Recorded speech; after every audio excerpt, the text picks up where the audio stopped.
우리가 오늘도 예배 자리에 오신 여러분을 환영하고 축복합니다. 6월부터 다시 온라인 예배로 드리기 시작하면서 벌써 3주째 우리가 서로 만나지 못하고 있습니다. 저는 개인적으로 여러분을 굉장히 많이 보고 싶고 또 선생님들도 많이 뵙고 싶고 그러는데 이 영상을 지금 보시는 같이 예배를 드리는 여러분은 저와 또 선생님들을 보고 싶어 할지 어떨지 궁금합니다. 같은 마음이길 바라겠고요. 잘 지내고 계시죠 다들?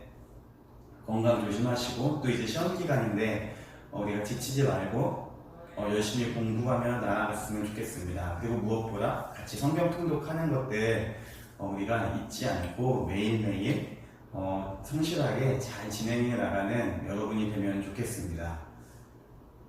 오늘 예배도 우리가 잠시 핸드폰은 집어넣고 또 컴퓨터로 하는 친구들은 딱 예배만 켜놓고 다른 것은 하지 않고 집중해서 예배를 드리면 좋겠습니다. 함께 사도신경으로 신앙 고백 드리시겠습니다. 나는 전능하신 아버지 하나님 천지의 창조주를 믿습니다. 나는 그의 유일하신 아들 우리 주 예수 그리스도를 믿습니다.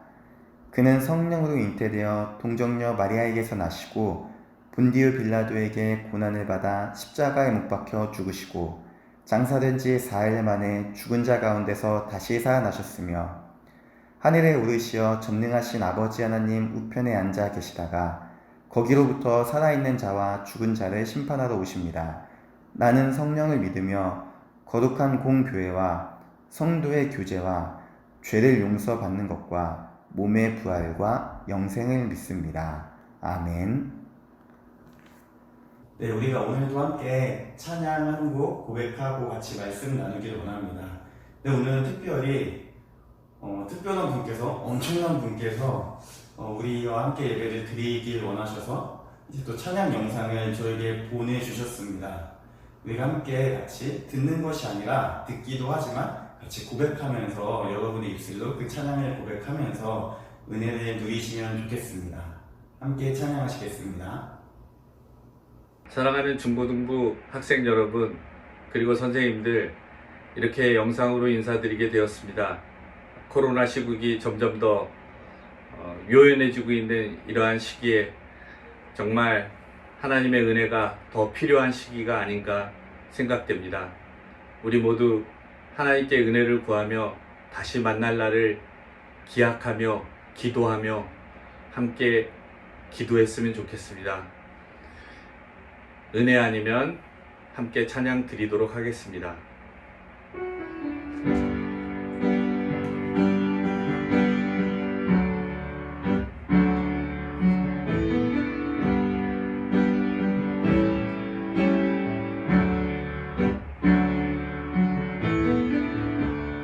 은혜 아니면 살아갈 수가 없네. 호흡마저도 다 주의 것이니 세상 평안과 위로 내게 없어도 예수 오직 예수뿐이네.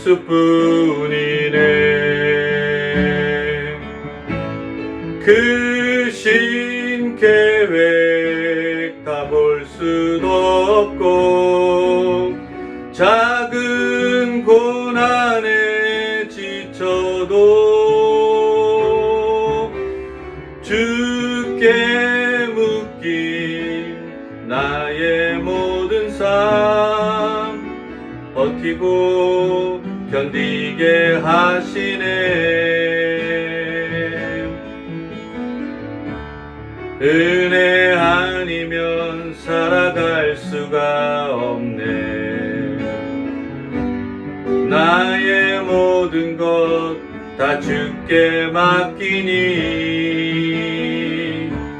참된 평안과 위로 내게 주신 주 예수 오직 예수뿐이네.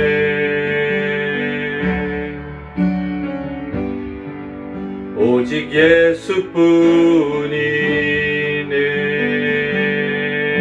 예수뿐이네. 함께 기도하시겠습니다.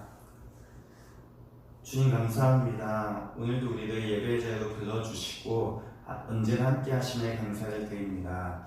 하나님, 우리가 이 시간 주님을 바라보며 또 주님을 소망하며 나아가는 귀한 시간이 되기를 원합니다. 우리의 마음을 주님께서 주장하여 주시옵시고 우리가 온전히 주님을 바라봄 속에 나아가는 귀한 시간이 될 수 있도록 주님께서 함께 하시고 인도하여 주시옵소서. 주님, 우리가 언제나 함께 하시는 그 주님을 잊고 살 때가 참 많음을 고백합니다.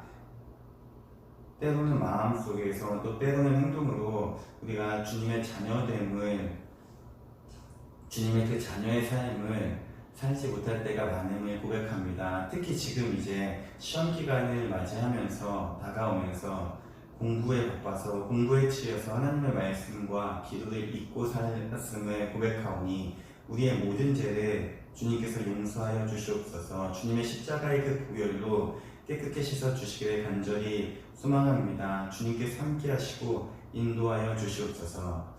아버지 하나님, 우리가 언제나 주님과 동행하기를 간절히 소망합니다. 그 무엇보다 참된 소망은 오직 주님임을 우리가 고백하게 하여 주시옵시고 우리의 아이들의 삶 속에서 오직 주님만이 내 삶의 주인임을 고백하는 그 믿음의 결단이 있을 수 있도록 주님께서 함께 하시고 인도하여 주시옵소서. 하나님, 또한 지금 시험 기간입니다. 체력 지치지 않게 하여 주시옵시고 열심히 공부할 수 있는 그 체력과 또 지혜를 부어 주시옵소서. 그리고 그 무엇보다도 우리가 날마다 말씀과 기도를 잊지 않게 하여 주시옵시고 그 무엇보다 주님을 소중히 여기는 귀한 아이들이 될 수 있도록 주님께서 함께 하시고 인도하여 주시옵소서. 주님, 여전히 코로나로 인해서 우리나라와 또 전 세계가 신음하고 있습니다. 주님께서 함께하여 주시길 간절히 소망합니다. 무엇보다 아픈 이들이 회복될 수 있도록 주님께서 함께하시고 인도하여 주시옵시고 수고하시는 그 모든 손길들 주님께서 기억하여 주시옵소서. 이 질병으로 인해서 우리가 두려워하지 않게 하시고 또 불안하지 않게 하여 주시옵시고 주님을 더욱더 바라보는 귀한 시간이 되게 하여 주시옵시고 오직 주님만이 유일한 소망임을, 오직 주님만이 우리의 참된 소망임을 우리가 기억하는 귀한 시간들이 될 수 있도록 주님께서 함께 하시고 인도하여 주시옵소서. 어려운 시간이지만, 어려운 시기를 지나고 있지만 우리가 온전히 주님을 의지하며 나아가길 원하오니 주님께서 믿음을 부어주시고 인도하여 주시옵소서. 이제 말씀을 나눕니다. 우리가 주님의 말씀에 집중하게 하여 주시옵시고 간절한 마음으로 그 말씀을 받을 수 있도록 주님께서 함께 하시고 인도하여 주시옵소서. 감사하며 예수님의 이름으로 기도합니다. 아멘. 오늘 함께 나눌 하나님 말씀은 로마서 6장 11절에서 14절 말씀입니다. 신약성경 246면에 있습니다. 함께 읽겠습니다. 이와 같이 너희도 너희 자신을 죄에 대하여는 죽은 자요 그리스도 예수 안에서 하나님께 대하여는 살아있는 자로 여길지어다. 그러므로 너희는 죄가 너희 죽을 몸을 지배하지 못하게 하여 몸의 사욕에 순종하지 말고 또한 너희 지체를 불의의 무기로 죄에게 내주지 말고 오직 너희 자신을 죽은 자 가운데서 다시 살아난 자 같이 하나님께 드리며 너희 지체를 의의 무기로 하나님께 드리라. 죄가 너희를 주장하지 못하리니 이는 너희가 법 아래에 있지 아니하고 은혜 아래에 있음이라. 아멘. 네, 같이 찬양 잘 하셨나요? 오늘 특별히 부장 선생님께서 은혜로운 찬양을 보내주셨습니다. 우리가 또 오랜 시간 동안 만나지 못했던 이런 상황 속에서 또 영상으로 아마 부장 선생님을 만나게 되어서 여러분들도 굉장히 반갑고 또 기분이 좋았을 것이라 생각이 됩니다. 혹시나 내가 예배 찬양을 저도 하고 싶습니다 라고 생각하는 친구가 있다면은 부담 갖지 마시고 저에게 언제든지 연락을 주시면은 좋겠습니다. 꼭 연락 주세요. 네, 이제 함께 우리가 오늘 말씀을 같이 나누겠습니다. 오늘 본문은 그리스도인이 어떻게 살아야 하는지에 대한 바울의 권면입니다. 사실 어떻게 보면은 성경 전체가 하나님이 어떤 분이시고 또 예수님이 어떤 분이시고 또 그 안에서 우리는 어떤 존재고 우리는 어떻게 살아야 하는지에 대한 이것들을 담고 있는 거기 때문에 어떻게 보면 모든 성경이 그리스도인의 삶에 대한 권면이라고 볼 수가 있습니다. 근데 오늘 본문에 보면은 특별히 좀 약간 죄와 은혜라는 단어를 통해서 우리가 그리스도인의 삶을 생각해 보고자 합니다. 오늘 본문을 조금 딱 들었을 때 느낌이 약간 전투적인 단어들이 많이 사용됐다라는 느낌이 듭니다. 오늘 본문의 핵심은 바로 13절에 너희 지체를 의의 무기로 하나님께 드리라는 것입니다. 그리스도인인 저와 여러분은 예수님을 믿음으로 말미암아 하나님 앞에 의롭다 하심을 받은 사람들입니다. 그렇기 때문에 우리는 기꺼이 하나님께 우리의 삶을, 우리 자신을 드려야 되는 존재입니다. 오늘 본문에서 나온 이 지체라는 표현은 어떤 신체의 일부분이 아니라 그냥 저와 여러분의 그 전체를 의미한다라고 볼 수가 있습니다. 내 자신을 하나님께 드리는 것은 어떤 의미일까요?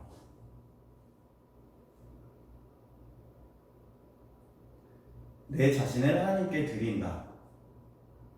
이것은 내 삶의 주인이 교체되는 엄청난 사건입니다. 지금까지 내 삶의 주인은 나였다면은 이제 내 삶의 주인은 하나님입니다라는 여러분의 믿음의 고백을 의미합니다. 노예가 주인에게 충성하듯이 그리스도인은 삶의 주인인 그 하나님께 내 자신을 드림으로써 하나님을 내 삶의 주인으로 인정하는 것입니다. 제가 처음에 말씀드렸다시피 오늘 본문에는 죄와 은혜라는 단어가 완벽하게 대조되는 단어가 등장을 합니다. 이런 상황 속에서 바울은 너희 자신을, 너희 지체를 의의 무기로 하나님께 드리라고 말씀하고 있습니다. 하나님께 드린다는 게 어떤 의미일까요? 여러분이 생각하시기에 하나님께 드린다. 누군가는 이렇게 생각할 수도 있어요. 매주 예배를 드리는 게 하나님께 내 자신을 드리는 겁니다. 네, 맞습니다. 그리고 또 누군가는 주님 저를 받아주시옵소서 막 기도하는 게 하나님께 나를 드리는 거라고 생각할 수 있습니다. 물론 이것도 맞습니다. 그러나 우리는 오늘은 이런 부분보다는 오늘 본문에 나오는 죄와 관련해서 하나님께 나를 드린다는 게 무엇인지 한번 생각해 보고자 합니다. 하나님께 나를 드린다는 것은 한마디로 적극적으로 죄를 거부하는 것입니다. 우리가 무언가를 드린다고 할 때 완전히 건네주는 것을 의미합니다. 근데 죄는 하나님을 거부하고 하나님으로부터 막 떠나기 위해서 발버둥치는 게 죄입니다. 하나님의 뜻에 불순종하는 게 바로 죄인 것입니다. 그렇기 때문에 하나님께 나를 드린다는 것은 적극적으로 죄를 거부하는 것이라고 할 수가 있는 것입니다. 그리스도인인 저와 여러분은 적극적으로 죄를 거부해야 됩니다. 그냥 거부하는 게 아니라 정말 필사적으로 우리는 이 죄를 거부해야 합니다. 오늘 본문에서는 그것을 이렇게 표현합니다. 죄가 지배하지 못하게 하고 또 몸의 사욕에 순종하지 말고 죄에게 자신을 내주지 말고 등등의 표현을 써서 우리가 적극적으로 죄를 거부해야 함을 얘기하고 있습니다. 그러면 또 누군가는 이렇게 생각할 수가 있어요. 전도사님 저희가 지금 예수님의 믿음으로 의롭다 하심을 받았다라고 했는데 여전히 죄가 우리한테 있다는 건가요? 이런 생각이, 이런 질문이 드는 친구가 있을 것입니다. 죄는 여전히 우리 곁에서 머물고 있습니다. 정확히 말하자면 죄의 세력, 죄의 권세는 우리가 사는 이 세상에 여전히 존재하고 있다는 것입니다. 예수님이 다시 이 땅에 오시기 전까지 이 죄의 세력은 계속해서 활동할 것입니다. 그리고 우리를 쓰러뜨리기 위해서 하나님으로부터 멀어지게 하기 위해서 굉장히 죄의 세력 역시 노력을 할 것입니다. 그래서 우리는 적극적으로 죄를 거부함으로써 하나님께 우리 자신을 드려야 하는 것입니다. 그렇다면 우리가 이 죄를 적극적으로 거부하기 위해서 어떻게 해야 될까요? 무엇을 할 때 우리는 이 죄를 적극적으로 거부할 수 있을까요? 네, 저는 두 가지로 오늘 함께 말씀드리고자 합니다. 첫째는 성령에 민감하기입니다. 조금 다른 말로는 깨어있는 삶이라는 것입니다. 성령님은 그리스도의 영입니다. 하나님의 뜻을 이룰 수 있도록 우리를 도우시며 우리의 길을 안내하시며 언제나 우리와 동행하시는 분입니다. 그렇기 때문에 우리가 성령님과 동행한다면 죄의 세력에 넘어지는 것은 불가능합니다. 물론 죄는 여전히 우리를 쓰러뜨리기 위해서 공격을 합니다. 근데 우리 안에 계신 그 성령님에게 민감하게 끼어 있기 때문에 그 죄에 넘어가지 않는다는 것입니다. 넘어지지 않는다는 것입니다. 성령님에게 우리가 깨어있기 위해서는 날마다 말씀과 기도를 가까이 해야 됩니다. 우리 안에 계신 그 성령님에게 민감해지는 것은 다름 아닌 우리가 말씀과 기도로 날마다 하나님을 가까이 하고 하나님과 교제하는 삶을 나아가야 되는 것입니다. 이제 시험 기간이라서 성경 통독을 못하는 친구도 있고 이제 좀 기도도 조금 쉬는 친구도 있고 심지어 예배를 드리지 못하는 친구도 있을 수 있습니다. 그러나 우리가 시험도 물론 중요하지만 매일의 삶에서 이 성령님께 민감하게 반응하는 것, 성령님을 향해서 깨어있는 것 역시 매우 중요합니다. 그것보다 더 중요한 것은 없습니다. 그렇기 때문에 날마다 우리가 말씀과 기도로 깨어있는 삶을 살아가면 좋겠습니다. 두 번째로 우리가 적극적으로 죄를 거부하기 위해서는 하나님의 뜻을 분별해야 됩니다. 굉장히 어려운 표현이라고 느낄 수도 있습니다. 그러나 조금 반대로 생각하면 굉장히 쉬운 얘기입니다. 저는 이렇게 말씀드리고 싶습니다. 제가 종종 설교에서 말씀을 드렸는데 스스로에게 한 가지의 질문만 던지면 하나님의 뜻이 무엇인지 최소한 큰 틀 안에서는 파악할 수가 있습니다. 여러분이 무엇을 하고자 할 때 그것이 하나님이 기뻐하시는 일인가 라는 질문을 스스로에게 던지는 겁니다. 내가 예를 들어서 공부를 하고자 할 때 이게 과연 하나님이 내가 이 행동을 함으로써 기뻐하실까 생각을 하는 겁니다. 특히 여러분이 어떤 갈등을 겪고 있는 상황에서 이 질문을 스스로에게 해보시기 바랍니다. 그러면 여러분 안에 계신 그 성령님께서 분명히 여러분이 해야 할 바를 알려주십니다. 즉 그 성령님께서 죄를 거부하고 하나님의 기쁨이 되는 그 길로 인도해 주신다는 것입니다. 우리가 죄를 적극적으로 거부할 수 있는 이유는 오늘 본문 14절에서 바울은 이렇게 얘기합니다. 우리가 죄 아래 있는 것이 아니라 은혜 아래 있기 때문에 그것이 가능합니다 라고 얘기를 하고 있습니다. 모든 죄를 이기신 그 예수님의 은혜 아래 우리가 있기 때문에 우리는 적극적으로 죄를 거부하고 하나님께 내 자신을 드릴 수가 있는 것입니다. 그리스도인의 삶은 그냥 흘러가는 대로 지내는 삶이 아닙니다. 적극적으로 죄를 거부하며 내 자신을 온전히 하나님께 드리는 것이, 그리고 그 하나님의 은혜 안에 거하는 삶이 그리스도인의 삶이라고 성경은 얘기하고 있습니다. 이제 코로나로 인해서 온라인 예배 기간이 점점 길어지고 있습니다. 어떤 친구는 이 영상 예배를 드리는 것이 매우 힘든 친구들도 분명히 있을 것입니다. 아마 주일이 되면 이런 생각을 할 수도 있습니다. 예배 드리기 싫은데 어떡하지? 밖에 나가서 놀고 싶은데 예배 다음에 드릴까? 한 주 건너뛰면 어때? 이런 생각을 할 수도 있습니다. 그때 여러분 안에서 그런 마음이 들어올 때, 또 그런 갈등이 생길 때 스스로에게 던져보십시오. 질문을 해보십시오. 아까 말씀드린 그 질문, 내가 지금 이런 행동을 하는 게 하나님이 기뻐하시는 일일까? 라는 질문을 스스로에게 던져보십시오. 그러면 분명히 여러분 안에 계신 그 성령님께서 예배의 자리로 여러분을 인도해 주실 것입니다. 모든 순간에 우리는 적극적으로 죄를 거부해야 됩니다. 죄와 가까이 하는 것이 아니라 적극적으로 죄를 밀쳐내며 하나님을 가까이 하기 위해서 노력하고 그런 삶의 자리로 나아가야 하는 것입니다. 그것이 자신을 하나님께 드리는 놀라운 삶이며 또 우리가 드릴 삶의 예배입니다. 우리가 날마다 삶에서 주님을 예배하며 주님이 기뻐하시는 저와 여러분 모두가 되기를 간절히 소망합니다. 함께 기도하시겠습니다. 주님 감사합니다. 우리가 또 오늘 로마서의 말씀으로 그리스도인의 삶이 무엇인지에 나눴습니다. 하나님, 우리가 우리 자신을 하나님께 온전히 드리기를 원합니다. 무엇보다 죄를 적극적으로 거부하며 우리가 주님께 영광이 되기를 원합니다. 우리가 날마다 우리 안에 계시는 그 성령 하나님께 민감하게 반응하게 하여 주시옵시고, 또 날마다 우리가 하나님이 기뻐하시는 일이 무엇인지 분별할 수 있는 그 분별의 은혜를, 그 분별의 지혜를 주님께 허락하여 주시옵소서. 온전히 주님을 신뢰하는 가운데 우리가 주님께 나아가기를 원하오니 우리의 모든 삶의 발걸음을 주님께서 인도하여 주시옵소서. 감사하며 예수님의 이름으로 기도합니다. 아멘. 함께 주기도문으로 예배를 마치겠습니다. 하늘에 계신 우리 아버지, 아버지의 이름을 거룩하게 하시며 아버지의 나라가 오게 하시며 아버지의 뜻이 하늘에서와 같이 땅에서도 이루어지게 하소서. 오늘 우리에게 일용할 양식을 주시고 우리가 우리에게 잘못한 사람을 용서하여 준 것 같이 우리 죄를 용서하여 주시고 우리를 시험에 빠지지 않게 하시고 악에서 구하소서. 나라와 권능과 영광이 영원히 아버지의 것입니다. 아멘.